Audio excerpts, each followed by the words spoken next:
Hi aviation lovers, my name is Irina, you're on the Just Dream Ginger channel, where we explore the skies, share aviation insights, and dive deep into the reality of cabin crew life. Today we're talking about the Virgin Atlantic, the airline known for its bold personality, incredible, famous red uniform, and really nice work culture. But what it's really like to become a cabin crew member for them? Today we're uncovering everything you need to know, the requirements, benefits, salary, and challenges you might face. Whether your dream is to work for Virgin Atlantic or you just want to know what makes these airlines unique, stay with me. If you're ready, fasten your seatbelt, because we are flying right into it.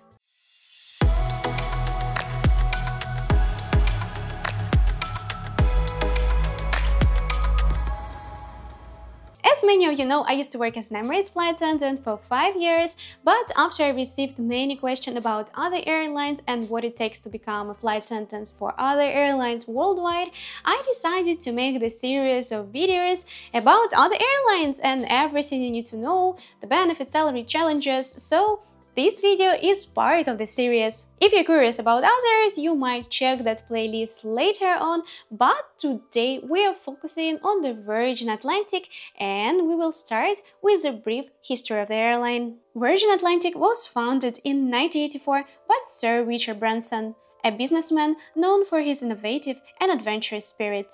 His goal was simple: to create an airline that was fun, customer-focused, and different from traditional competitors. Over the years, Virgin Atlantic has become one of the UK's most iconic airlines, known for its friendly service, stylish branding, and premium experience. Headquartered in London Heathrow, Virgin Atlantic connects the UK to destinations across North America, the Caribbean, Africa, the Middle East, and Asia. The airline is famous for the upper-class suite, the first-class experience with lay-flat beds and exclusive lounges, the onboard bar, one of the first airlines to introduce an in-flight social space, and of course a unique work culture. Unlike more traditional airlines, Virgin Atlantic encourages crew members to be themselves and have fun while delivering excellent service. Dreaming of wearing that iconic red uniform? Then here on the screen you can see the requirements to become a Virgin Atlantic cabin crew. They are quite similar to other requirements of airlines worldwide, but with some differences. For example, you can apply for this position when you're 18 years old, while majority of the airlines hired from 21 years old. As well, they don't have a minimum age requirement, but they do have a minimum reach requirement. Also, the excellent thing is that do not require you to have the previous customer service experience, but they look for the personality. They are actually looking for those fun, energetic people, and you need to show that you're that kind of people on any part of the hiring process. So that's a good and a bad part at the same time, because you need to match their personality, you need to match their brand. And also the downside is that you need already have rights to live and work in the UK, because they won't provide you with a sponsorship visa. And Virgin Atlantic is quite popular airlines to work for, so let's discuss why people decide to work for these airlines and what are the top perks of this airline. We will discuss salary as well, specifically in the downside of this job, but I will also mention them in the benefits of this job. The starting salary will be around £21,000 per year, and as well you can expect around £5,000 per year from other commissions and flying allowances while you start flying. International layovers and travel perks is also a good side of this job, because Virgin Atlantic has quite an extensive network, so you can travel on your layovers and stay free of charge in those luxury hotels on those destinations. As well, you can travel on your vacation or days off with discounted tickets. You're gonna get really good discounts with Virgin Atlantic itself, but as well with other airlines worldwide, not only for yourself, but for your family and even friends. There is a career progression opportunities. First of all, you can progress with your career as a flight attendant to reach more senior position on board, or you can proceed for the corporate positions.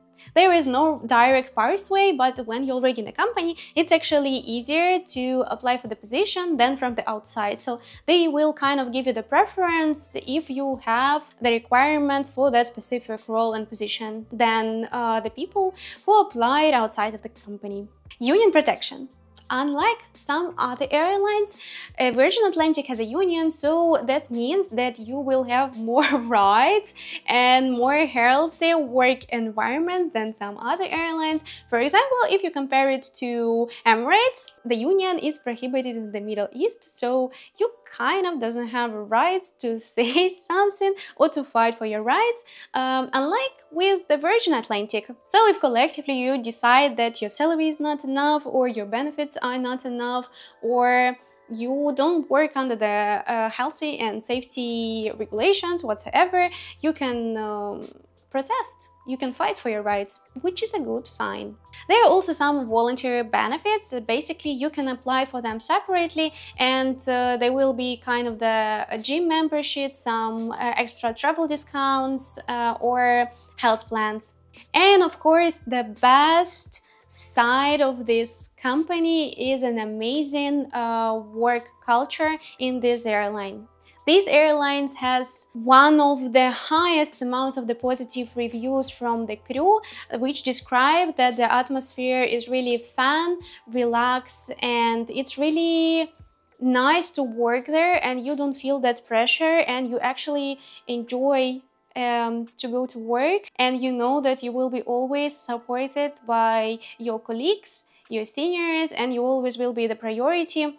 So that's really nice side of this airline. They do really have really nice and supportive atmosphere inside the company. But of course, no airlines is perfect, and we need to talk about the challenges or the possible downsides of working for Virgin Atlantic. And I mentioned the salary in the previous part of this video, but we need to talk about it right now as well, because the starting salary is not that high, especially when we're comparing to the cost of living in the UK. Yes, after you progress with the career, after you progress with the airlines, your salary will be higher than the starting one, but when you just start your freshman newly hired, the starting salary might be not enough, especially if we're taking into consideration that they're primarily based in London. London is one of the most expensive cities in the world, and if you're not from there, you will need to relocate, you will need to find an apartment, and you will need to, I would even say, to fight for your life,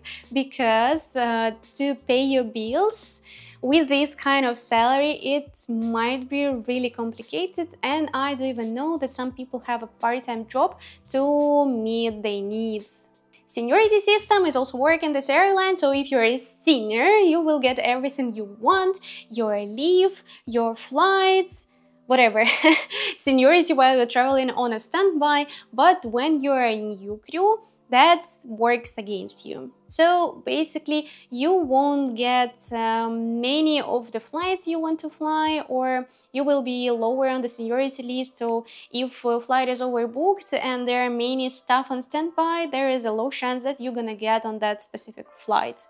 Or if you want to beat a leave during the peak season, like Christmas or Easter, you might not get it because of your seniority. It's a temporary thing, but also when we're comparing it to other airlines with more stricter culture and atmosphere, there is a huge resign rate, but it's not that high with Virgin Atlantic, so it might take you longer to improve with your seniority.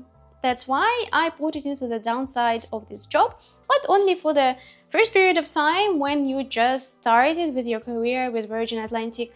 And the biggest challenge is that you need to have a right to live and work in the UK. Before Brexit, people from all over Europe could apply for these airlines and work for it, but after that, you actually need to have a specific right just for the UK to live and work there.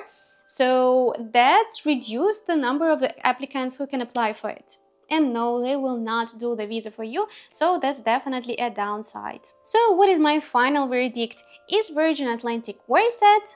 I would say that despite all the challenges and even the lower salary at the beginning of their career, it's still really good airline to work for, especially for that relaxed atmosphere. You work with the people you like. You know that you're protected by the union. You are respected for your personality. They don't want you to be a robot. They actually choose the candidates based on their personality. They want to see that fun, energetic people. So you are surrounded by people like you, and it's amazing. It's a great part of this job, and it's an extreme benefit of working for Virgin Atlantic. So if you're looking for the airlines that provide you all of this atmosphere, this culture, this environment, you already live in London and you know how to meet your end needs with this kind of salary, then yes, definitely this is a good airlines to work for. But take into consideration all the downside of this job, the salary, the starting salary, especially if you need to move to London. If you're not from UK, you need to figure out your documents. You need to have a living and working rights in UK before you apply for this position. So yeah, I think that was my review for Virgin Atlantic today. Let me know in the comments what you think about these airlines, and would you ever consider to work as a flight attendant for this airline? As always, if you like this type of content, don't forget to like and subscribe to this channel because it gives motivation to do more of such videos. And I believe I see you soon.